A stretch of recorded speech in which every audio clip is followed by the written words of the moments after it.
Europa je danas pod sve snažnijim migracijskim pritiskom, pogotovo države članice koje su na vanjskoj granici, uključujući i moju državu Hrvatsku.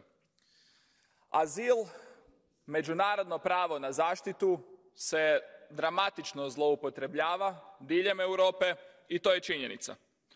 Imamo zato obvezu, svi zajedno, i ovdje u Europskom parlamentu, u drugim europskim institucijama, u europskom društvu, pristupiti ovom pitanju trezveno, pristupiti ovom pitanju zajedno i maknuti pritisak sa naših granica. Danas postavljamo pravila za ubuduće.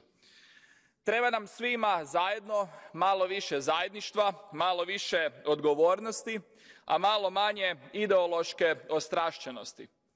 Treba nam malo više strateškog promišljanja, a malo manje emotivnih ucjena, jer u konačnici riječ je o sigurnosti naših granica, o sigurnosti našeg teritorija i o sigurnosti cijele Europe. Hvala.